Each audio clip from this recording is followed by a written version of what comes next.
నా ప్రియులరా, పరిశుద్ధుడైన తండ్రి దేవ, ఈ తొలి రోజు ఈ జంట నగరాల్లో మీ కుమారుని యొక్క విశేషమైన స్వభావమును గూర్చి వినుటకు నేర్చుకునుటకు పిల్లలందరి సమిష్టి కృషితో బహిరంగంగాని కుమారుని గూర్చి మాట్లాడుటకు సిద్ధపడి ఉండగా మీ కుమారునిలోని మహత్యాన్ని దైవత్వాన్ని ఈ 4 దినములు మాకు నేర్పించి అజ్ఞానముతో వెర్రవీగే మనుష్యులలోని దుష్టత్వాన్ని పారద్రోలగలిగే మహత్యాన్ని మీ మాటల ద్వారా మా అందరికీ నేర్పించవలసిందిగా ప్రార్థిస్తూ క్రీస్తు యేసు వారి పరిశుద్ధమైన నామంలో ఈ ప్రార్థన మీకు సమర్పించుచున్నాము తండ్రి, ఆమేన్. క్రీస్తునందు ప్రియులు, దేవుని పిల్లలు కూడి వచ్చిన పరిశుద్ధులైన మీ అందరికీ కూడా క్రీస్తు నామములో శుభాభివందనాలు తెలియజేసుకుంటున్నాను. మరి ఈ 4 రోజులు ఈ పట్టణంలో ఒక వినూత్నమైన అంశముతో మనందరి రక్షకుడైన యేసుక్రీస్తును గూర్చిన మహోన్నతమైన యథార్థమైన రుజువులతో కూడిన ఎన్నో సత్యాలు మీ అందరితో కలిసి పంచుకోవాలని నేను ఎంతగానో ఆశిస్తున్నాను. ప్రియులారా, సమయం ఆలస్యమైంది. చాలామంది దూర ప్రాంతాల నుంచి వచ్చారు. ఈ చలిలో మొదటి రోజు గనుక దయతో మమ్మల్ని అందరినీ క్షమించాల్సిందిగా మిమ్మల్ని వేడుకుంటున్నాను. ఏర్పాట్లు ఆలస్యం కావటం వలన ఆరంభించటం ఆలస్యమైంది. మరి రేపటి దినం ప్రభు చిత్తానుసారంగా 10 గంటల లోపు ముగించి మిమ్మల్ని అందరినీ మరి పంపడానికి మేము సిద్ధపడతామని మరొకసారి క్షమాపణ తెలియజేస్తూ దేవుని మాటలోనికి వెళ్ళిపోదాం. నవశకానికి నాంది పలికిన క్రీస్తు క్షమా యుగం అనే ఈ ఆలోచనాత్మకమైన అంశంలోని ప్రత్యేకత ఏంటంటే, మనిషి ఎన్నో యుగాలను దాటుకుంటూ వచ్చాడు. అది రాతి యుగం నాటి నుంచి నేటి రాకెట్ యుగం వరకు ఎన్నో తరాలను మానవ జాతి చూసింది. జరుగుతున్న కాలంలో మనిషి అభివృద్ధిని సాధించాడు. ఒకనాడు కొండలలో గుహలలో నివసించాడు అని చెప్పే ఈ లోకం ఈరోజున ఆధునిక మనిషిని చూస్తే ఆకాశంలో కూడా తన నివాసాన్ని ఏర్పరచుకునేటంతటి ఎత్తుకు మనిషి ఎదిగిపోయాడు. ఈరోజు ఈ యుగాలన్నిటినీ మనం ప్రపంచ చరిత్రలో చూడగలం ప్రియులారా. అనగా మనిషి తన స్వభావంలో, తన జీవన విధానంలో ఎన్నో మార్పులు చూశాడు అన్నది మనమంతా చదువుకున్న నిజాలు. అయితే ఈ నవశకానికి, ఈ క్షమాయుగానికి ఏంటి సంబంధం అన్న దాని గురించి మనం ఆలోచిస్తే, క్రీస్తు కూడా ఒక క్రొత్త యుగాన్ని ప్రారంభించాడు. అది ఆయన జన్మ ద్వారా ఒక శక ఆరంభకుడైతే ఒక సరికొత్త యుగానికి నాంది పలికాడు, తన ప్రాణాన్ని సిలువ మీద విడిచి అన్నది రుజువులతో ఈ 4 రోజులు మనందరం కూడా చూడాలి. మనం చదువుకుంటున్న బైబిల్ ఒక మత గ్రంథం కాదని, దేవుడే మనుషులందరి కొరకు వ్రాసి పంపిన మహాజ్ఞాన గ్రంథమని, మనిషి దాన్ని చదువుకోవటం వల్ల సమాజంలో బాగుపడతాడు అని, ఈ సమాజాన్ని సంస్కరించే మరి గొప్పతనం దేవుని మాటలకు, బైబిలుకు ఉంది అన్న విషయాన్ని మనం గుర్తించాలి. అవును ప్రియులారా, మనిషి ఎన్నో యుగాలు దాటుకుంటూ వచ్చాడు. కానీ ఆధునికత పేరిట మనిషి ఎన్నో గొప్ప గొప్ప విషయాలను కనిపెట్టాడు, చూశాడు, తయారు చేశాడు. కానీ నానాటికి మనిషి యొక్క స్వభావం సమాజంలో దిగజారిపోతూనే ఉంది. దానికి ప్రత్యక్ష సాక్ష్యం నేడున్న ప్రపంచ మానవ సమాజం. ఎలా అంటారా? మనిషి ఆధునికతలో ఎరుగుతున్న కొద్దీ భయంకరమైన దుస్తత్వంలో కూరుకుపోతున్నాడు అన్నది ఈ రోజున్న సమాజాన్ని మనం చూడగలిగితే మనకు అర్థమవుతుంది. ఎందుకంటే నానాటికి పెరుగుతున్న నేరాల సంఖ్య, సమాజంలో మనిషి చదువుకున్న కొద్దీ, జ్ఞానాన్ని అభ్యసించిన కొద్దీ ఉత్తముడుగా మారాలి. విద్య లేనివాడు వింత పశువు అన్నారు పెద్దలు సామెత. మరి విద్య నేర్చిన మనిషి ఈరోజు అక్షరాస్యత ఈ దేశంలో పెరుగుతుంది. చిన్ననాటి నుంచే మంచి విద్యాభ్యాసం వాళ్ళకి ఇవ్వాలి. ఎందుకంటే సంఘములో వాళ్ళు సంఘ జీవులుగా మంచి స్వభావంతో వాళ్ళు జీవించాలి అన్నది ఈరోజు ప్రభుత్వాల లక్ష్యం. మానవ సమాజం ఎదగాలి అన్నది వారి ఉద్దేశం. అయినా నేరాల సంఖ్య ఎంతగా ఎదిగిపోతుందో, ఏ రాష్ట్రంలో, ఏ జిల్లా, ఏ పట్టణంలోని పోలీస్ స్టేషన్కి వెళ్ళి అడిగినా ప్రతి ఏటా సంఖ్య పెరుగుతూనే ఉంది. దానికి కారణం మనిషి యొక్క బాహ్య ప్రపంచం మారుతుందేమో కానీ మనిషి అంతర్భావం మారటం లేదు. ఒకనాడు జరిగిన దారుణాల కంటే ఈరోజు జరుగుతున్న దారుణాలు, టెక్నాలజీ పెరిగిన కొద్దీ దారుణాలు కూడా దానికి మించి సమాజంలో మనకు కనబడుతున్నాయి. అలా ఉన్నాయి అంటే మనిషి ఎదుగుతున్నాడా, పతనానికి వెళ్ళిపోతున్నాడా? మనిషి ఎదగాలి, నవ సమాజాన్ని నిర్మించాలి. నవ సమాజం అంటే నూతన సమాజం. సమాజం మంచిదిగా ఉండాలి. మరి సమాజం మంచిదిగా మారగలుగుతుందా? ఈ రోజున్న విద్యాభ్యాసం, ఈ రోజున్న యూనివర్సిటీల్లోని విద్య, కళాశాలల్లోని విద్య ఏమి నేర్పిస్తుంది? ఏమండి, కళాశాలలో విద్య ఏమి నేర్పిస్తుంది? ఎలా ధనాన్ని సంపాదించాలి, ఎలా ఉద్యోగాలను సంపాదించాలి, ఈ సమాజంలో ఎలా సంపన్నుడిగా బ్రతకాలి అన్న దాని మీద ఈరోజు చదువుల దృష్టి వెళ్ళిపోయిందే కానీ సమాజంలో మనిషి యొక్క మనస్సును సంస్కరించే పాఠాలు, పాఠశాలలు, విశ్వవిద్యాలయాలు లేకపోవటం వంటి విచారకరం. ఎందుకంటే నేరాల సంఖ్య చిన్నప్పటి నుంచి పెరిగిపోతుంది. ఈరోజు బడులలో అమ్మబడుతున్న డ్రగ్స్, చిన్నపిల్లలు కూడా మత్తు పదార్థాలకు బానిసలు. ఏమండి, ఒకనాడు నా చిన్నప్పుడు ఎవరో పెద్దవాళ్ళు, ముసలి వాళ్ళు ధూమపానం చేసేవాళ్ళండి. పెద్దవాళ్ళు, వయస్సు మీరిన వారు, తల పండిన వాళ్ళు కనబడేవారు. నాకు కనబడిన దృశ్యాన్ని మీకు చెబుతున్నాను. మరి ఇప్పుడు స్త్రీలు కూడా బహిరంగ ప్రదేశాల్లో అదొక ఫ్యాషన్, అదొక ట్రెండ్. స్మోకింగ్, లిక్కర్, మత్తు పదార్థాలకి ఒకనాడు పెద్దరికముగా ఉండేవాళ్ళు, పెద్ద వయసులో ఉన్నవాళ్ళు స్వీకరించేవి ఈరోజు లేత ప్రాయంలో ఉన్న టీనేజ్ గర్ల్స్ అండ్ బాయ్స్. యువత కూడా దాని బారిన పడింది అంటే వాళ్ళు నేర్చుకున్న చదువులు ద్వారా ఏమి సంస్కారాన్ని నేర్చుకున్నారు చెప్పండి? పోనీ దానివల్ల ఏమైనా వాళ్ళకి మేలుందా? లేదే. ఆరోగ్యానికి హానికరమైన ప్రభుత్వం దాని మీద వ్రాసినా తాగటం మానలేదు, పొగ పీల్చటం మానలేదు. అదొక హ్యాబిట్. అందులో ఇటువంటి జంట నగరాల్లో అదొక హైటెక్ కల్చర్. అందరితో కలిసి పబ్ కల్చర్ అంటారు దాన్ని. రేవ్ పార్టీలు అంటున్నారు. ఈరోజు మీరు వినలేని మాటలు కావు ఇవేవి, పట్టణాల్లో జీవిస్తున్నారు కనుక. ఈరోజు కల్చర్, ఒకనాడు భారతదేశం సాంప్రదాయాలకు పెట్టిన ఇల్లు,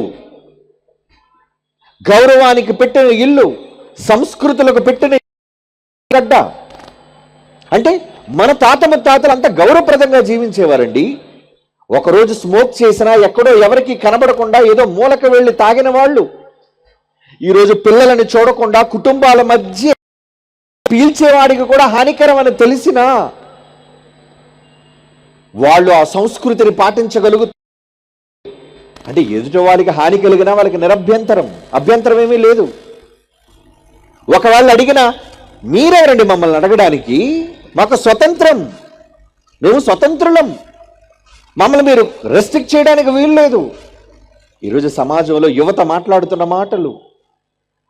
దేవుని పిల్లలారా, ఇలాంటి భయంకరమైన పెడత్రోవన పడుతున్న ఈ సమాజానికి సంస్కరణలు కావాలి, సంస్కరణలు. ఒకనాడు మన దేశంలోనే ఎన్నో దురాగతాలను, దురాచారాలను రూపుమాపిన సంఘ సంస్కర్తలు ఉన్నారు. ఒక రాజా రామ్మోహన్ రాయ్ ఏమంటే ఒక సంఘ సంస్కర్త. బాల్య వివాహాలను నిషేధించడంలో ఎందరో సంస్కర్తలు ఉన్నారు. ఏమండి, వితంతు వివాహాలు చేయించడంలో ఎంతో మంది సంఘ సంస్కర్తలు ఉన్నారు. చదువును నేర్పించడంలో ఎందరో సంఘ సంస్కర్తలు అనేవాళ్ళు ఉన్నారు. వాళ్ళ ద్వారా సంఘం సంస్కరించబడాలి. సంఘం అంటే సమాజం, నర సమాజం. మరి ఈరోజు సంఘ సంస్కర్తలు అక్కర్లేదా? సమాజం అంతా బాగుపడిపోయిందా, మెరుగుపడిపోయిందా అంటే నానాటికి దిగజారిపోతూనే ఉంది. ఏమండి, తప్పు చేసిన తరువాత ఈరోజున్న పోలీస్ వ్యవస్థ, ఒక నేరం జరిగిందనుకోండి, పిల్లలు యవనస్తులు డ్రగ్స్ బారిన పడ్డారనుకోండి, వెంటనే పోలీసు వాళ్ళు వాళ్ళ మీద కేసులు నమోదు చేయరండి. ఎందుకంటే వాళ్ళ భవిష్యత్తు పాడైపోతుంది అని ముందుగా వాళ్ళ తల్లిదండ్రులను పిలిపించి, ఏంటండి మీ పిల్లల్ని ఇలా అడిగినంత సొమ్మును మీరు వాళ్ళకి ఇవ్వటం వల్ల ఈరోజు ఈ పట్టణంలో జరుగుతున్న భయంకరమైన వ్యాపారం డ్రగ్స్ మాఫియా, దానివల్ల యువత చెడిపోతుంది కనుక దయచేసి మీ పిల్లల్ని మీ భద్రతలో ఉంచుకోండి, కాపాడుకోండి, లేదా సమాజం చెడిపోతుంది, రాబోయే భావి తరం సమసిపోతుంది, చెడు మార్గాన్ని వెళ్ళిపోతుందని పోలీసు శాఖ ఎంత చక్కగా సంస్కరిస్తారండి.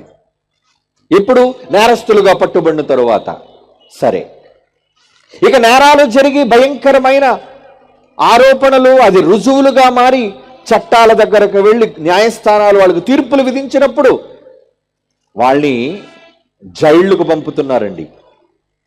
ఏమండి, తప్పు జరిగిన తరువాత, ఒక హత్య జరిగిన తరువాత హంతకుణ్ణి ఆధారాలతో పట్టుకొని ఏం చేస్తున్నారు? ఈ చట్టాలు ఏం చేయగలుగుతున్నాయి? 4 గోడల మధ్య ఒక ఖైదు రూపంలో అక్కడ పెట్టి మరొకసారి అతను తప్పు చెయ్యకుండా నియంత్రణ. ఎందుకంటే ఇలాంటి వాడు సమాజంలో ఉంటే మరి కొంతమందిని చంపేస్తాడేమో, మరి కొంతమైన దాడి చేస్తాడేమో అని ఇలాంటి భావాలతో అట్టి వాళ్ళు నియంత్రించడానికి ఈరోజు జైల్స్ ఉన్నాయండి, ఖైదులు, కారాగారాలు అంటారు వాటిని. ఓకే, మరి ఎంత నియంత్రిస్తున్నా నియంత్రణ జరుగుతుందా? ఎక్కడ జరుగుతుంది లోపం? సంస్కరణ ఎక్కడ జరగాలి? సమాజానికి సంస్కరణ ఎక్కడ జరగాలి? ఎక్కడో తెలుసా? మనస్సు. ఒక మనిషి తప్పు చేయాలన్న ఆలోచన, భావన కలిగేది ఎక్కడో తెలుసా అండి? ఈ ప్రపంచానికి తెలియని ఒక రహస్యమైన ప్రదేశం, దట్ ఈస్ బ్రెయిన్, మైండ్ అంటారు దాన్ని. అవునండి, దానికి బైబిల్ ఏమైనా నిర్వచించిందో తెలుసా? హృదయం. హృదయం అనగానే మీ రక్త ప్రసరణ చేసే గుండె కాదండి, అది కేవలం శరీరానికి ఒక పంపు లాంటిది, అందులో ఆలోచనలు ఉండవు. A heart doesn't have any feeling, but a brain has every feeling. అంటే మనలోని ప్రతి స్వభావాన్ని, భావాన్ని నియంత్రించేది గుండె కాదు, మెదడు. మెదడండి, అవునా కాదు? ఎస్. అంటే నేరాలు జరిగే స్థానం, మనిషి చెడిపోయే ప్రథమ స్థానం హృదయం. దాని గురించి బైబిల్ ఏం చక్కని మాట చెప్పిందో ఇర్మియా గ్రంథం చూడండి ప్రియులారా. ఒక్కసారి బైబిల్ని తెరిచి చూద్దాం. ఈ సమాజం అంటే మన సమాజం. ఏమండి, లోకం చెడిపోతే మీకెందుకండి? లోకం తప్పున బారిన పడితే మీకేంటండి? మీ వాక్యం ఏదో మీరు చెప్పుకోవచ్చు కదా, మీ మతం ఏదో మీరు ప్రచారం చేసుకోవచ్చు కదా అని తప్పుడు అభియోగాలతో మాట్లాడుతుంటారు. నో, అది రాంగ్. సమాజం అంటే ఎవరిది? చిన్నప్పుడు ప్రతిజ్ఞ చేసేవే, భారతదేశం నా మాతృభూమి, భారతీయులు నా సోదరులు సోదరీమణులని. మరి ఈ సమాజం ఎవరిది? నా కుటుంబం అండి. Yes, they are my family. వాళ్ళు నా వాళ్ళు. ఇంకా చెప్పమంటారా? వాళ్ళు నా తండ్రి పిల్లలు. ఇందాక పాట విన్నారు కదా, దేవుని రూపాలు ఇవ్వబడినాయి మనుషులందరికీ, ఆయన తన రూపాన్ని ఇచ్చాడు పంచి. అంత గొప్ప రూపాన్ని దేవుడు పంచి ఇచ్చినప్పుడు తన పోలికలో మనిషి ఉండాలి అని తండ్రి భావిస్తున్నప్పుడు ఈ సమాజం సంస్కారహీనంగా మారిపోతున్నప్పుడు సంస్కరించొద్దా? ఆ బాధ్యత తన పిల్లలైన క్రైస్తవులకు అప్పచెప్పాడు. మనమెవరండి చెప్పడానికి? మనం ఆయన పిల్లలం. చెడిపోతున్న తోటి సమాజం, మన కుటుంబం చెడిపోతుంటే హెచ్చరించొద్దా? వాళ్ళు బాగు చేయొద్దా? వాళ్ళు సన్మార్గంలో పెట్టొద్దా? అదేనండి క్రైస్తవ సభల యొక్క ముఖ్యోద్దేశం. చాలా మందికి అర్థం కాక మత ప్రచారం అనుకున్నారు. No my dear brother, it is not propagation. Religious propagation కాదు ఇది. ఇది సమాజాన్ని బాగు చేసే మంచి దేవుని యొక్క మార్గం, దేవుని యొక్క సత్యం, దేవుడు రాయించిన మాటల పరమార్థం. ఆ మాట సమాజానికి వినిపిస్తే మనిషి మారుతాడేమో. ఎలా మారుతాడో చూపిస్తాను మీకు సాక్ష్యం. ఊరకనే చెప్పను కదా, ఊరకనే నేను మాట్లాడను కదా. ఈ 4 రోజులు మీరు విందురు కానీ ఏదో మత ప్రచారం కోసం వచ్చేసారండి, సభలు పెట్టేశారండి, అందరిలో మార్చేస్తున్నారండి. నో. ఒక మాట చెప్పమంటారా? ఒకళ్ళ మత ప్రచారం అని ఎవరైనా అనుకుంటే, according to Indian constitution article 25 to 28, 25 నుంచి 28లో ఉన్న మాట ఏంటో చెప్పమంటారా? ఎవ్రీ ఇండియన్, ప్రతి భారతీయుడికి ఈ దేశంలో తాను నమ్ముకున్న ధర్మాన్ని to profess, to practice and to propagate, అది భారత రాజ్యాంగం ఇచ్చిన హక్కు. అంటే ఏంటో తెలుసా అండి? నువ్వు నమ్మిన ధర్మాన్ని, నువ్వు నమ్మిన మంచిని, నువ్వు నమ్మిన సత్యాన్ని నువ్వు అనుసరిస్తూ, ఏమండి, నువ్వు పాటిస్తూ, నువ్వు ప్రకటించో. ప్రాపగేట్ అనే పదం ఉంది ఇండియన్ కాన్స్టిట్యూషన్ లో. కావాలంటే చూసి చదవండి, లేదంటే గూగుల్లో కొట్టి చూడండి. ఆ పదం ఉందో లేదో. ప్రాపగేట్. డాక్టర్ బిఆర్ అంబేద్కర్ గారు రాశారు ఈ మాట, రాయించారు ఈ మాట. దేవుడే రాయించాడు ఆయనతో ఈ మాట. లేదంటే ఈరోజు భారతదేశంలో బైబిల్ పట్టుకొని మీరు చెప్పగలరా సోదరులారా? ఇప్పటికే కొడుతున్నారు, చూశారు కదా ఏవీలో. ఎందుకు కొట్టాలి? ఏం తప్పు చెబుతున్నారని కొట్టాలి, ఏం చెడు నేర్పిస్తున్నారని కొట్టాలి. సమాజంలో ప్రేమను నేర్పించడానికి, సమాజంలో మంచి సంస్కృతిని నేర్పించడానికి బైబిల్లో ఉన్న మంచిని నేర్పిస్తుంటా అదా తప్పు. ఆయన వద్దనడానికి నువ్వెవరయ్యా? వద్దనడానికి నువ్వెవరు? భారతదేశానికి ఒక బైబిల్ లాంటిది ఇండియన్ కాన్స్టిట్యూషన్. ఆ కాన్స్టిట్యూషన్ నాకు ఇచ్చిన కాన్స్టిట్యూషనల్ రైట్, రాజ్యాంగపరమైన హక్కు అది. చూస్తున్నారుగా ఏమనుంది అక్కడ? ఏమనుందండి? Article 25, freedom of conscience of free profession, practice and propagation of religion. That is article 25. Propagate అంటే ఏంటండి? ప్రాపగేట్ అంటే ఏంటి? ప్రచారం. ప్రచారం. మరి ప్రచారం చేయకూడదా? చెప్పండి. ఎస్, మంచిని నేర్పించే ప్రచారం. అంతేగా నువ్వు అనుకున్నట్టుగా డబ్బులు ఇచ్చి, మసిపూసి మారడికాయ చేసి, మాయలు మంత్రాలు చేసి మనుష్యులను కళ్ళబుల్లి మాటలు చెప్పి మార్చే మాటలు కావివి. సమాజంలో ఉన్న మనిషి గుండెను, సమాజంలో ఉన్న మనిషి మెదడును, ఆ మెదడులో ఆవహించిన దుర్మార్గతను క్లీన్ చేయడానికి, పరిశుభ్రపరచడానికి అక్కడికి వెళ్ళేది దేవుని మాట. ఇర్మియా గ్రంథం చదవండి ఇప్పుడు బైబిల్లో నా మాట. ఇర్మియా గ్రంథం 17వ అధ్యాయం 9వ వచనం అండి. బైబిల్లో రాయబడిన మాట, హృదయం హృదయం హృదయం అన్నిటికంటే మోసకరమైనది, అది ఘోరమైన వ్యాధి కలది, ఎవడు దాన్ని గ్రహింపగలడు? దేని గ్రహించాలి? దేని గ్రహించాలని చెప్తున్నాడండి? హృదయం. అది ఘోరమైన వ్యాధి, దుష్టత్వంతో నిండిపోయిందటండి. అంటే ప్రతి మనిషిని సంస్కరణ అనేది ఎక్కడ జరగాలో తెలుసా? అతడి మెదడు, అతడి ఆలోచన, అక్కడే పుడుతుంది దురాలోచనలు. అందుకు యేసుస్వామి అన్న మంచి మాటలు ఏంటో చూస్తారా? ఇవన్నీ ఎక్కడి నుంచి వస్తున్నాయని మార్కు సువార్తలో చెప్పాడు. మహనీయుడు చెప్పిన మాటలేంటో చూద్దాం ఒక్కసారి బైబిల్ తెరిచి. మార్కు సువార్త 7వ అధ్యాయం 21వ వచనమండి. మార్కు సువార్త 7వ అధ్యాయం 21. యేసు ప్రభు వారు స్వయంగా ఈ సమాజాన్ని చెడిపే వ్యసనాలను గురించి మాట్లాడుతున్నాడు. ఏమన్నది? లోకము నుండి, లోపల నుండి అనగా మనుష్యుల హృదయములో నుండి దురాలోచనలు, జారత్వములు, దొంగతనములు, నరహత్యలు, వ్యభిచారములు, లోభములు, చెడుతనము, కృత్రిమం, కామ వికార యుక్తములు, మత్సరం, దేవదూషణ, అహంభావం, అవివేకం, ఇవన్నీ చెడ్డవి, సమాజాన్ని చెడిపేసేవి ఇవే. ఈ చెడ్డవన్నీ లోపల నుండి అంటే నడుచండి. ఏ లోపల నుంచి? మనుష్యుని యొక్క హృదయములో నుంచి. ఎక్కడి నుంచి హృదయం అంటే? ఎక్కడ దురాలోచనలు, ఎక్కడ చేశాడో ప్లానింగ్. ఒక తప్పును చేసే ముందు ఎక్కడ చేశాడో ప్లానింగ్. ఒక తప్పు ఎక్కడ జరుగుతుంది? నువ్వు అనుకుంటున్నావు బయట నేరం జరుగుతుంది అనుకున్నావు కదా. నో, ఒక బయట నేరం జరిగే ముందు మనిషి దాని గురించిన స్కెచ్. అందుకే బైబిల్ ఏం చెప్పిందో తెలుసా? ఆహా, వాట్ ఎ వండర్ఫుల్ బైబిల్ అండి. దీన్నేటండి మత గ్రంథం అంటున్నారు? నో, సమాజాన్ని సంస్కరించేది బైబిల్.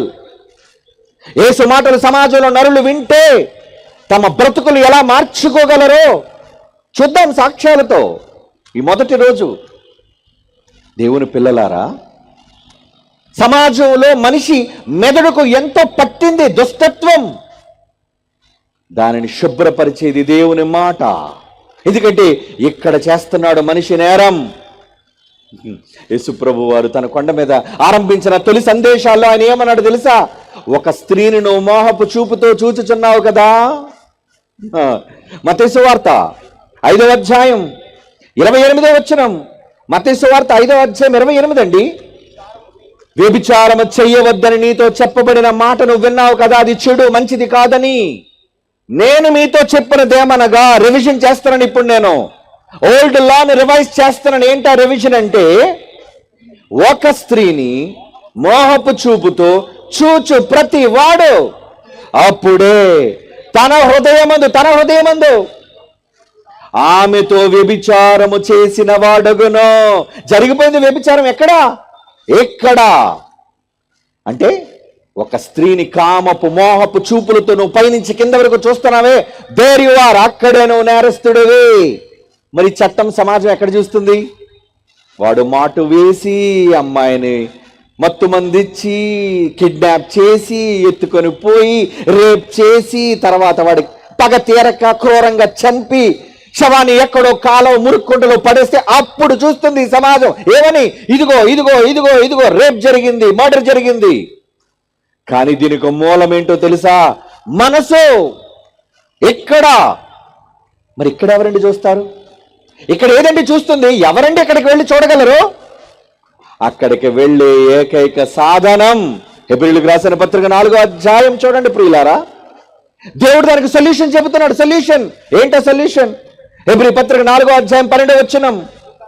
ఎందుకనగా దేవుని వాక్యం, దేవుని మాటలటండి, అదే బైబిల్ అండి. 66 పుస్తకాల్లో ఉన్న దేవుని మాటలు సజీవమైనవై, బలము గలదై, రెండంచులు గల ఎటువంటి ఖడ్గము కంటే పదునుగా వాడిగా ఉండి ప్రాణ, ఆత్మ, కీళ్ళు, మూలుగులను విభజించునంత మట్టుకు దూరుచు హృదయము యొక్క తలంపులను, ఆలోచనల్లోనికి శోధించుచున్నది. అక్కడ నేను నిలబెడుతుంది తప్పు సోదరా, తప్పు. నువ్వు ఒకవేళ తప్పుడు చూపుతో చూడాలి అనుకుంటే దేవుని మాట అంటుంది నో. ఆమెని సోదరి, నువ్వు అలాంటి తప్పుడు చూపులు చూడకయ్యా. సంస్కరణ, సమాజాన్ని బాగు చేసే సంస్కరణ ఎక్కడ జరగాలి? నేరం జరిగిన తర్వాత కాదండి సంస్కరించటం. తప్పు చేసిన తరువాత కాదండి శిక్ష అమలు చేయటం. అసలు ఆ నేరం జరగక మునుపే వారి మనస్సులను ఒకవేళ మీరు టార్గెట్ చేసి మార్చగలిగితే, ఏమండి మనిషి మారడా? ఎస్. ఒక మనిషిని వారి దుష్టత్వం నుంచి మళ్లించగలిగితే, మాటల ద్వారా మనిషి మనస్సును మార్చగలిగితే, ఏమండి ఎందరో దుర్మార్గులు, నరహంతకులు, దుష్టులైన వాళ్ళు ఈ సమాజంలో లేకపోలేరు, ఉన్నారు. కానీ ఉన్న వాళ్ళని ఏం చేయాలి? సంస్కరించాలి అంటే దేవుని వాక్యము ద్వారా వారికి సంస్కరణ జరగాలి. ఆలోచనలోనికి వెళ్ళి పసిగట్టేది, మనిషిని యొక్క హృదయాన్ని స్కాన్ చేసేది. కిందలు చెప్పాడు తమ్ముడు, స్కానింగ్. దేవుని మాట నీ మనస్సును స్కాన్ చేస్తే అప్పుడు నీ కళ్ళతో నువ్వు నిబంధన చేసుకుంటావట. ఏంటా నిబంధన? దేవుని వాక్యాన్ని నువ్వు నేర్చుకుంటే దేవుని మనస్సునే నువ్వు అర్థం చేసుకొని ఆయన మాటలను నీ మనస్సులో పెట్టుకుంటే అప్పుడు నువ్వు ఎలా చూడవట? ఒక కన్యకను నువ్వు ఎలా చూడవంటుంది? ఎలా నువ్వు కన్యకను చూడలేవు అంటుంది? యోబు గ్రంథం యోబు చెబుతున్నాడండి. 31వ అధ్యాయం చూడండి మీ బైబిల్ తెరిచి. యోబు గ్రంథం 31వ అధ్యాయం ప్రారంభ వచనం ప్రియులారా, ప్రారంభ వచనం. నేను నా కన్నులతో నిబంధన చేసుకున్నాను. నేను కన్యకను, ఒక పెళ్లి కాని స్త్రీని నేను ఎలాగూ తప్పుగా చూడగలను? ఎందుకంటే ముందు చూపుతో ఆరంభమైంది. చూపుతోనే కదండి ఆరంభం అవుతుంది. ఏమండి, లోపల ఎన్ని జరుగుతున్నాయో మనిషి బయటికి మంచోడే, ఉత్తముడుగానే కనబడతాడు, సమాజంలో గొప్పవాడుగానే కనబడతాడు. కానీ ఎక్కడ జరుగుతుంది లోపం? దీన్ని అదుపు చేసుకున్నవాడు బాగుండగలుగుతున్నాడు, అదుపు చెయ్యనివాడు నేరస్తుడుగా సమాజంలో మిగిలిపోగలుగుతున్నాడు. అలాంటప్పుడు ఆ మనిషిని మార్చాలి అంటే దేవుని వాక్యం మాత్రమే మార్చగలదు. ఒక ఎగ్జాంపుల్ చెప్పమంటారా? యేసు దగ్గరికి ఒక తప్పు చేసిన ఒక వ్యభిచార సంబంధమైన స్త్రీని తీసుకొచ్చారటండి. తీసుకొచ్చి యేసు ప్రభు దగ్గర నిలువబెట్టి నేరం మోపుతున్నారు. చూడండి ఏమని నేరం మోపుతున్నారు? ఏమండి? ప్రభువా, ఇదిగో ఈమె వ్యభిచారము చేయుచుండగా. యోహాను సువార్త చూడండి మీ బైబిల్ తెరిచి 8వ అధ్యాయం 3వ వచనం. యోహాను సువార్త 8వ అధ్యాయం 3వ వచనం. శాస్త్రులను పరిసయ్యులను వ్యభిచారమందు పట్టబడిన స్త్రీని, ఒక స్త్రీని తోడుకొని వచ్చి ఆమెను మధ్యను నిలబెట్టి, వదకుడా, ఈ స్త్రీ తప్పు చేస్తుండగా రెడ్ హ్యాండెడ్గా పట్టుకున్నాం, చేసింది తప్పు అని అన్నారటండి. ఇప్పుడు ఏం చెయ్యమంటావు? శిక్ష విధించాలి కదా, నేరస్తురాలు కదా, ఈమె రాళ్లతో కొట్టి చంపాలి కదా, ఏం చెయ్యమంటావు చెప్పు బోధకుడా అని అడగకూడని వ్యక్తినే వచ్చి అడిగారండి వాళ్ళు. ఈ సమాజాన్ని సంస్కరించడానికి వచ్చిన యేసు దగ్గరకు వచ్చి వేశారు ఈ ప్రశ్న. అప్పుడు యేసు ఏమన్నాడు? ఆయన పట్టించుకోలేదు వాళ్ళ మాటలు, వాళ్ళు అసలు ఖాతరు చేయలేదు.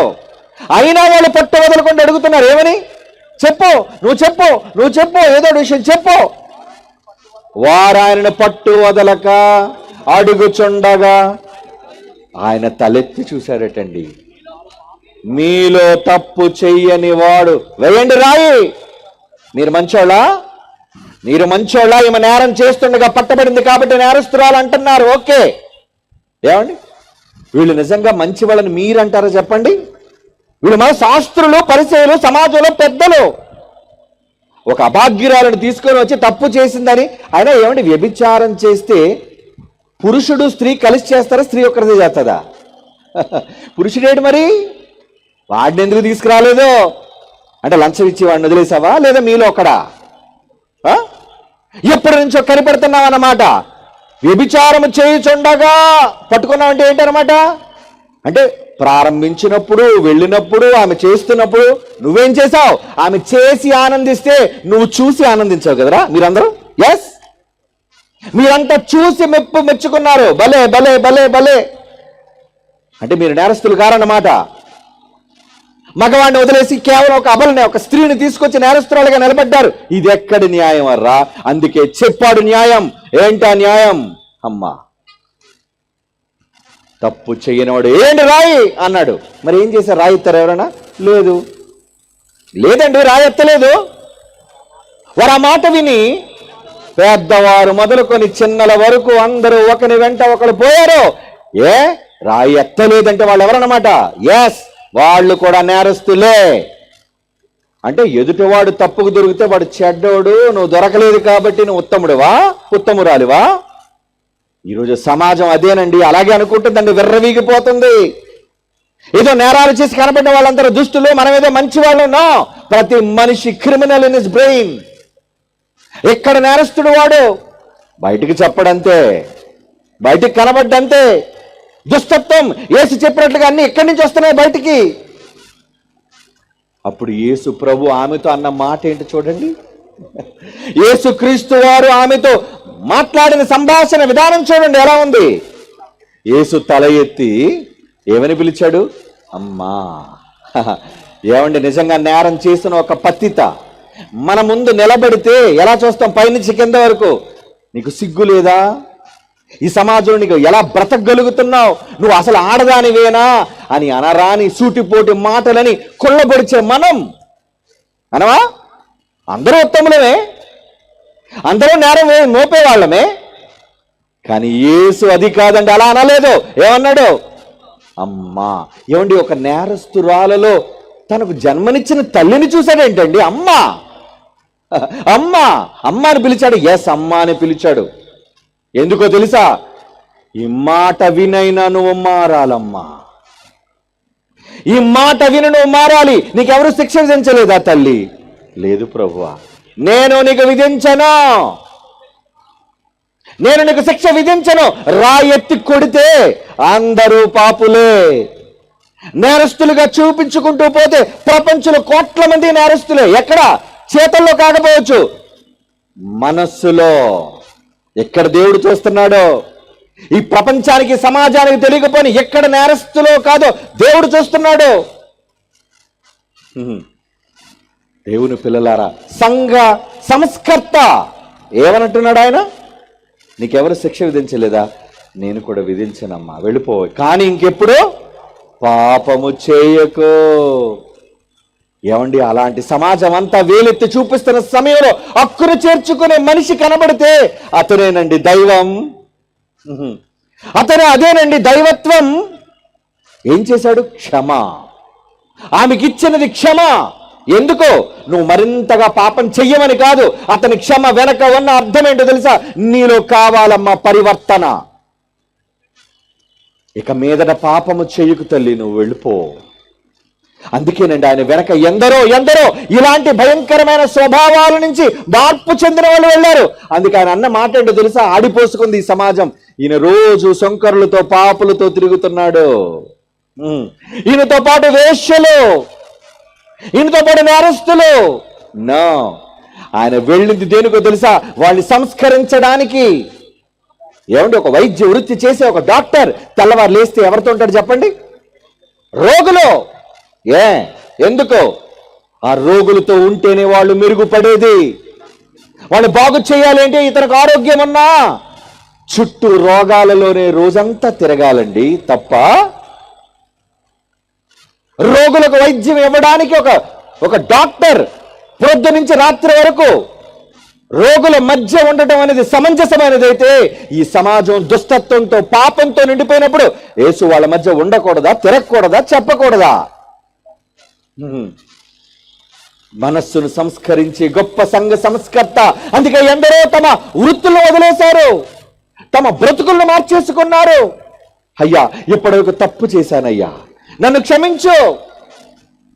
అవునండి, అంతవరకు ఎందుకంటే సిలువలో దొంగ బ్రతుకున్నంత కాలం దోపిడీలు, దొంగతనాలు, ఎన్నో నేరాలు, హత్యలు చేసి రోమా ప్రభుత్వం ద్వారా శిక్ష విధించబడినవాడు. వాడు కూడా నేరస్తులు ఒకడు మాట్లాడాడు, ఆయన తిట్టాడు. కానీ ఈ మధ్య కాలంలో యేసుక్రీస్తు కిందనున్న వారిని చూచి వారి హేళన చేస్తుంటే, గేలి చేస్తుంటే, అవమానకరంగా మాట్లాడుతుంటే, పిడిగుద్దులు గుద్దిన, ఉమ్మి వేసిన, శరీరం అంతా రక్తపు డాగులతో నిండిపోయినా ఆయన అన్న మాట ఏంటో తెలుసా? తండ్రి, వీరేమి చేయుచున్నారు, వీరికి తెలియదయ్యా, వీరిని క్షమించు, క్షమించు. క్షమాభిక్ష ప్రసాదించాడు. క్షమాభిక్ష ప్రసాదించడం తప్ప?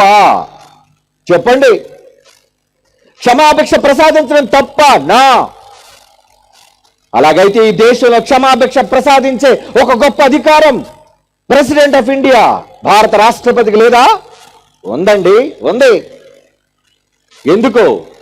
ఎందుకు క్షమించాలో తెలుసా?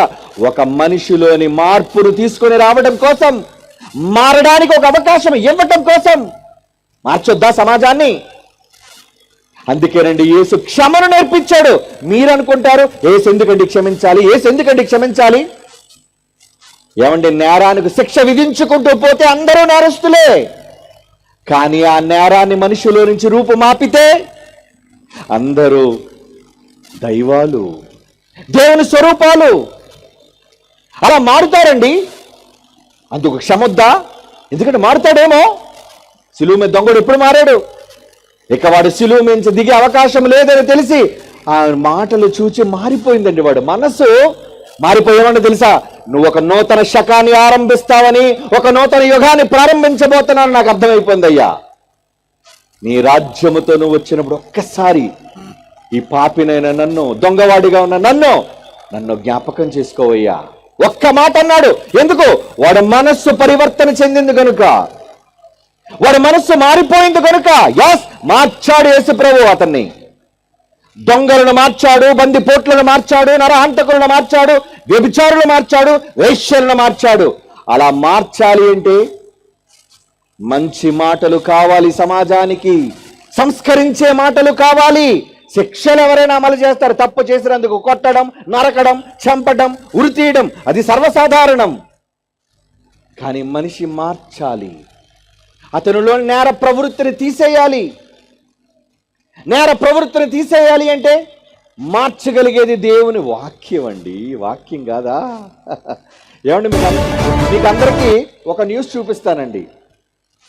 మన ఉభయ రాష్ట్రాలు కలిసి ఉన్నప్పుడు దొంగలకు ప్రసిద్ధి చెందిన గుంటూరు జిల్లా ఒక ప్రాంతం ఉంది. అదేంటో తెలుసా? స్టూవర్ట్పురం. స్టూవర్ట్పురం దొంగలు, కేటుగాళ్ళు. నాగేశ్వరరావు అక్కడి నుంచి వచ్చాడు. ఏ నాగేశ్వరరావు? ఏమండి, అక్కినేని కాదండి, టైగర్ నాగేశ్వరరావు. టైగర్ నాగేశ్వరరావు అక్కడి నుంచే వచ్చాడు. వీళ్ళందరూ కూడా ఏంటో తెలుసా అండి? నేర ప్రవృత్తికి అలవాటు పడిపోయిన వాళ్ళు. ఇక అదే బ్రతుకుతారు.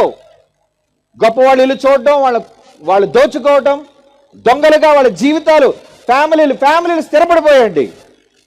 కానీ విచిత్రం ఏం జరిగిందో తెలుసా? నేను చెప్తే ఏంటండి, వాళ్ళని సంస్కరించింది ఎవరో ఇప్పుడు మీ న్యూస్లో చూడాలి. Come on, lights off and show the clip.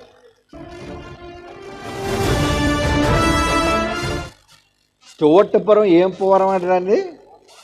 ఇంతకీ ఇది ఏ న్యూస్లో వస్తుంది? మన న్యూస్ కాదు ఇది, HMTV. ఏమండి, నేరస్తులుగా ప్రసిద్ధిగాంచిన వాళ్ళు స్టూవర్ట్పురం అయితే ఏ పురంగా మారిపోయిందట?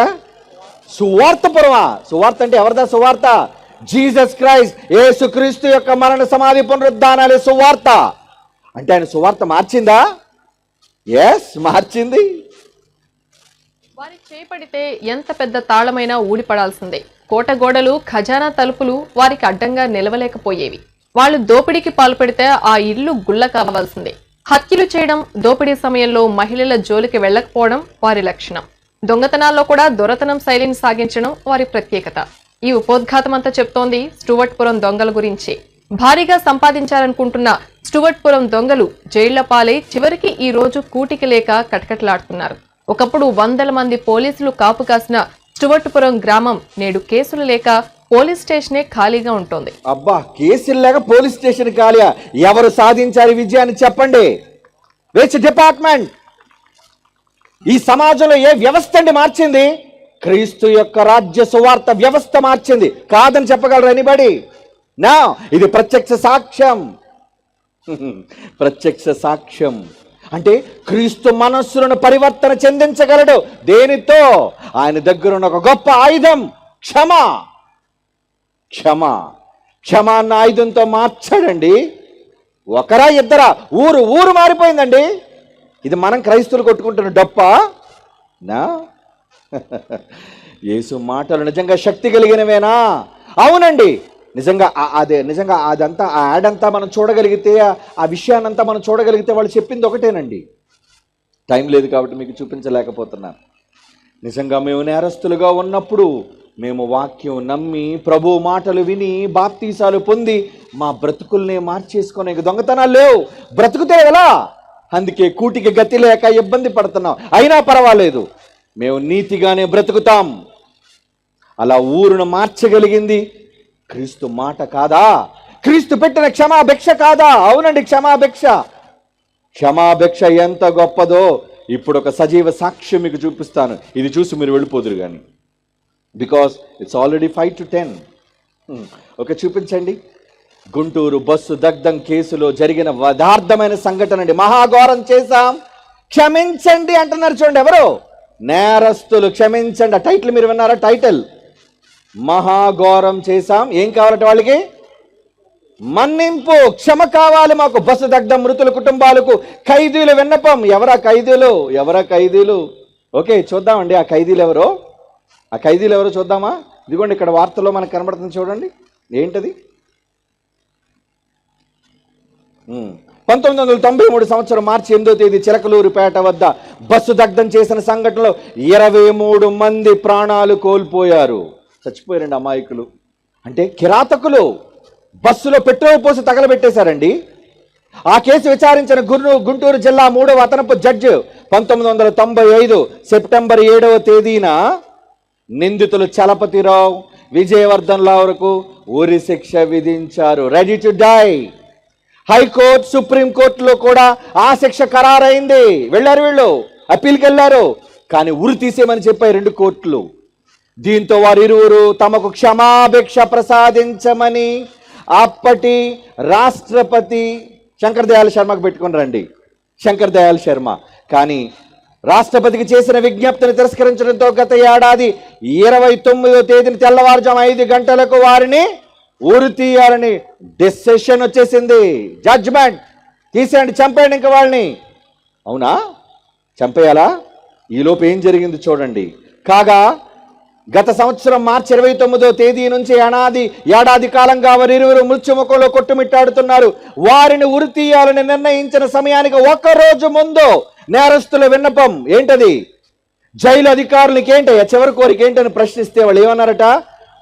బాప్టిజం స్వీకరించాలని ఉన్నట్టు చెప్పారు. ఏం కావాలి ఖైదీలకి? యేసు పెట్టే క్షమాభిక్ష కావాలి. భిక్ష అంటే రోడ్డు మీద అడుక్కునే భిక్ష కాదిదే. బ్రతుకులు మార్చే, పరలోకానికి పంపించే క్షమాభిక్ష. భిక్షాందేహి. ఎవరిని కోరుకుంటున్నారు? ఏమిటని జైలు అధికారులు అడిగితే బాప్టిజం స్వీకరించాలని ఉన్నట్టు చెప్పారు. వారు చెప్పిన ప్రకారంగా గత ఏడాది మార్చి 28వ తేదీ సాయంత్రం వారు బాప్తిస్మాని స్వీకరించారు. అయిపోయిందండి, ఇచ్చేశారు, కోరిక నెరవేర్చేశారు. ఏం జరిగిందో మ్యాజిక్ చూడండి ఇక్కడ. ఏమండి, వారు బాప్టిజం స్వీకరించారు. ఆ తర్వాత కొద్ది గంటలకి వారికి అమలు జరపాల్సిన ఉరి శిక్షపై స్టే రావటం, ఇప్పుడు ఆ శిక్ష పూర్తిగా రద్దు కావటం విశేషం. పోయిందా? క్షమాభిక్ష పెట్టాడా? ప్రభుత్వాలు పెట్టకపోయినా, నాయకులు పెట్టకపోయినా పెట్టే ఒకే ఒక్క లోకనాథుడు ఉన్నాడు. He is none other than Jesus Christ, Yesu ప్రభు. నవశకానికి నాంది పలికిన క్రీస్తు క్షమాయుగం ప్రారంభమైంది ఆయనతో. ఏమండి, ఆయన విండా? అవునండి, ఆయన విని ఏమంటాడు తెలుసండి? వారి యొక్క చెరసాలలోని మూలుగులు వింటాడటండి. కీర్తనల గ్రంథంలో అంటాడు చూడండి, 102వ కీర్తన 20వ వచనం. 73లో కూడా ఇంకోటి ఉంటుంది చూడండి, మంచి మాట. 78 అనుకుంటాను. ఏమండి, కీర్తన గ్రంథం 78వ కీర్తన ఉంటుంది చూడండి, ఒక మంచి మాట. 38వ వచనం ప్లీజ్ మీరు చూడండి, ఆ బైబిల్లో మాట చూడండి. కీర్తన గ్రంథం 78వ కీర్తన 38. ఆయన వాత్సల్య పూర్ణుడై వారిని నశింపజేయక వారి దోషములు, వారు చేసిన తప్పులను కడిగి పరిహరించువాడు, తన ఉగ్రతను ఏమాత్రము రేపు కొనక కోపమును అణుచుకున్నవాడు. ఏమండి, చెరసాలలో ఉన్నవారు మూలుగులు అంటాడు చూడండి. 102 కీర్తన 20వ వచనం, అది కూడా చదువుదాం. 102:20. చెరసాలలో ఉన్నవారి మూలుగులను వినుటకును చావునకు విధింపబడిన వారి విడిపించుటకును ఆయన తన ఉన్నతమైన పరిశుద్ధాలయము నుంచి వంగి చూచుచున్నాడు. ఎవరిని? నువ్వు నిజంగా పశ్చాత్తాపడుతున్నావా? నువ్వు నిజంగా మారడానికి నీ మనస్సు సిద్ధమా? అయితే నిన్ను క్షమించడానికి ఐఎమ్ రెడీ. ఎందుకంటే ఇది రాతి యుగం కాదు, ఇది రాకటి యుగం కాదు. మనిషి మనసు మార్చే నా కుమారుడైన క్రీస్తు ప్రారంభించిన క్షమాయుగం అన్నాడండి దేవుడు. ఆ యుగంలో మనిషి మనసును సంస్కరించేది. ఎస్, ఇప్పుడు ఆ నేరస్తులు జైలులో ఉండి ఎలా ఉన్నారో చూడండి. ఇప్పుడు కమాన్, షో ద క్లిప్. చలపతిరావు, విజయవర్ధనరావు ఏమండి, లోపలికి వెళ్ళి బాప్తీసం తీసుకొని కారాగార శిక్షణ వాళ్ళు అనుభవిస్తూ, ఎందుకంటే తప్పు చేశారు కదా, 23 మందిని చంపేశారు నిర్దాక్షిణ్యంగా. తప్పు చేసింది, వాళ్ళు చేసింది తప్పే, దాన్ని మనం సమర్థించటం లేదు. కానీ వాళ్ళు చేసిన తప్పును ఆవేశంలో చేశామని ఒప్పుకొని, మమ్మల్ని క్షమించండి, ఆవేశంలో తప్పు చేశాము, మా ఉడుకు రక్తంలో తప్పు చేశాము, మా తాగున మైకంలో తప్పు చేశాము అని వాళ్ళు తప్పు తెలుసుకున్న తరువాత వాళ్ళు ఎలా మారిపోయారో ఒక జైలు అధికారి ఏం మాట్లాడుతున్నాడు విందామా? ఎస్, విందాం. ఎక్సలెంట్ ఉంటుందండి. విజయవర్ధన్ గుంటూరు జిల్లాకు చెందిన వ్యక్తి. ఇతను గత 25 years నుంచి జైల్లో ఉన్నాడు. ఇతను ఖైదీలు పరివర్తన చెందారంటే ఇతను ఉదాహరణ. జైల్లో ఖైదీలందరికీ రోల్ మోడల్ గా ఉంటూ అందరి చేత ఇతనే ట్రైనింగ్ ఇస్తారు. ఖైదీలందరికీ ట్రైనింగ్ ఇచ్చి వాళ్ళకు అన్స్కిల్డ్ అంటే స్కిల్డ్ గా తయారు చేస్తాడు. ఇతను వచ్చినప్పటి నుంచి డిసిప్లైన్ అన్నమాట, మనం చెప్పాల్సిన అవసరం లేదు. వెల్ డిసిప్లైన్డ్ ప్రిజనర్స్, పరివర్తన చెందిన ఖైదీలు అంటే వీళ్ళే. ఎవరండి పరివర్తన తీసుకొచ్చారు చెప్పండి? పోలీసుల పరివర్తన తీసుకొచ్చారు నా? వాళ్ళలో పరివర్తన తెచ్చింది యేసు మాట. వాళ్ళు హృదయాలను సంస్కరించింది యేసు మాట. మారిపోయారండి, లోన వాళ్ళు మారిపోయారు. మిగతా ఖైదీలందరికీ ఆదర్శంగా ఉన్నారండి. ఇది కాదా నవశకానికి నాంది పలికిన క్రీస్తు క్షమాయుగం? దేవుని పిల్లలారా, యేసు క్రీస్తు ఈ సమాజాన్ని మార్చడానికి వచ్చారండి. మత మార్పిడి కోసం కాదు, తప్పుడు పదాన్ని తగిలిస్తున్నారు. యేసు చేసింది మతం మార్పిడి కాదు, మనస్సు మార్పిడి. మనస్సు దుష్టత్వంతో నిండిపోయిన హృదయాన్ని మార్చగలిగే శక్తి, ఆ పవర్ ఎవరి దగ్గర ఉందో తెలుసండి? మనం నమ్మిన ప్రభు అండి. ఎస్, మనం నమ్మిన రక్షకుడు యేసుక్రీస్తు. ఆయన చెప్పిన మాటలు ఈ సమాజానికి మంచివి కాదా? పేదవాళ్ళని ప్రేమించమన్నాడు, ఆకలితో అన్నం పెట్టమన్నాడు. చివరికి శత్రువు ఆకలితో ఉంటే వాడిని చేరదీరా, చంపేకు, అన్నం పెట్టు, ప్రేమించమని చెప్పాడు. దేనికి? వాడిని మార్చడానికి. ఎలాంటి వాళ్ళు మారారో, ఎలాంటి గొప్ప గొప్ప సందర్భాలు జరిగాయో రేపటి నుంచి రండి, విత్ ప్రూఫ్స్, సాక్ష్యాలతో చూపిస్తాను. ఇది యేసు యొక్క ఘనత. ఈ నడిబొడ్డున, జంట నగరాల నడిబొడ్డున చాటాలి. తీసుకురండి యేసు ప్రభు గొప్పతనం ఏంటో, యేసు ప్రభు కీర్తి ఏంటో, సాక్ష్యాలు ఈ ప్రపంచం ఒప్పుకొని తీరాలి. ఎందుకంటే యేసు ప్రభు బురద జల్లుతున్నారు కదా. ఇది సోషల్ మీడియా ఓపెన్ చేయండి, యేసు ప్రభుని అనరాని బూతులు. ఒరే, అనడానికి నోరు ఎలా వస్తుందిరా? ఒక మంచి వ్యక్తిని అనడానికి నీ నోరు ఎలా వస్తుంది? 3 మేకులు పీక్కోలేనాడు ఒకడు వాగుతున్నాడు, అనరాని మాటలు బూతులతో నిందిస్తూ మరొకడు వాగుతున్నాడు. అసలు యేసనోడు మనిషే కాదని ఒకడంటున్నాడు. ఎవరు వీళ్ళంతా? వీళ్ళే నరజాతిని పాడు చేసే మతోన్మాదులు. మర్చిపోకండి, దేవుడు వాళ్ళను కూడా మారుస్తాడు. మీరేదో అనుకుంటారేమో, ఏమండి మరి అంత మాట్లాడుతున్నా మీరేం చేస్తారు? అలాంటి వాళ్ళు మార్పు కోసం ఎదురు చూస్తున్నాను. యాజ్ ఎ క్రిస్టియన్, ఒక క్రైస్తవుడుగా వాళ్ళ మీద కోపం లేదు. వాళ్ళు మారాలి, వాళ్ళ పద్ధతి మార్చుకోవాలి. యేసు మీద వాళ్ళకున్న అభిప్రాయాన్ని తారుమారు చేసుకోవాలి. అలా తారుమారు చేయడానికే వచ్చాడు ఎల్పిబి జంట నగరాలకి. కమాన్, మిగతా 3 రోజులు విందాం. కళ్ళు మూసుకొని ప్రార్థన చేసుకుందాం. ఎందుకంటే చాలా మంది మెట్రోలకు వెళ్ళాలి, చాలా దూర ప్రాంతాల నుంచి వచ్చారు. పరిశుద్ధుడైన తండ్రి దేవా, ఈ మొదటి రోజు నీ పిల్లలందరూ ఆసక్తితో వచ్చారు నాయన. మేము మా కీర్తిని, మా ఖ్యాతిని, మా ఘనతను చాటుకోవడానికి ఈ లక్షల రూపాయలు వ్యయం చేయలేదు నాయన. మీరు పంపిన సర్వోన్నతుడైన మీ కుమారుడైన క్రీస్తు ఘనతను ఈ పట్టణంలో, ఆయన కీర్తిని తెలియని వాళ్ళకి ఆయన కీర్తిని ప్రకటించడానికి మేము కంకణం కట్టుకున్నాం నాయన. మార్చండి నాయన, అనేక మందిని మార్చండి, వాళ్ళ హృదయాలను మార్చండి, వాళ్ళ బ్రతుకులను మార్చండి. అనేక మంది క్రీస్తు యొక్క ప్రేమ బాటలో నడవగలుగుటకు మిగిలిన 3 రోజులు గొప్ప మార్గాన్ని సుమగం చేయండి తండ్రి. ఇదిగో పిల్లలు చాలా దూర ప్రాంతాల నుంచి వచ్చారు. అందరినీ వారు ప్రయాణమే వెళుతుండగా క్షేమముగా వారి వారి గృహాలకు చేర్చండి. మరలా రేపటి దినం మేమంతా త్వరగా వచ్చి ఎన్నో గొప్ప గొప్ప విషయాలు మీ కుమారుడైన క్రీస్తును గూర్చి, ఆయన ప్రారంభించిన నవశకం గూర్చి, క్షమాయుగాన్ని గూర్చి ఎన్నో ఆధారాలతో మేము తెలుసుకొని, మేము నమ్మిన క్రీస్తు ఎంత పవిత్రుడో, నిష్కల్మషుడో, నిర్దోషో అన్నది బహిరంగంగా ఈ జంట నగరాల్లో ఎలుగెత్తి చెప్పే భాగ్యాన్ని అత్యంత అల్పులమైన మీ దీన దాసులుగా మాకు అనుగ్రహించండి. ఎందరో రోగులతో ఉన్నారు, ఎందరో అవసరతల్లో ఉన్నారు, ఎందరో కన్నీళ్లతో బాధపడుతున్నారు నాయన. ఒక్కసారి ప్రతి బిడ్డను మీరు కనికరించండి, వాళ్ళందరినీ ఆదరించండి, ఆదుకోనండి. మరి ఈ జంట నగరాల్లో కళాశాలల పిల్లలందరూ సమిష్టిగా చేసిన ఈ కృషి మీరు ఫలభరితం చేస్తున్నందులకి మీకు ధన్యవాదాలు చెల్లించుకుంటూ మరలా రేపటి దినం మేమంతా కలుసుకొని ఎన్నో ఉత్తమమైన మీ కుమారుని మాటలను వినే గొప్ప అర్హత, భాగ్యము మా అందరికీ అనుగ్రహించవలసిందిగా ప్రార్థిస్తూ యేసుక్రీస్తు వారి సర్వోన్నతమైన నామములో ఈ ప్రార్థన మీకు సమర్పించి వేడుకొనుచున్నాము తండ్రి. ఆమేన్. మన తండ్రి అయిన దేవుని ప్రేమ, కుమారుడైన యేసుక్రీస్తు వారి కృప, పరిశుద్ధాత్మ దేవుని అన్యోన్య సహవాసం సదాకాలం మనందరికీ తోడండి నడిపించునుగాక. ఆమేన్.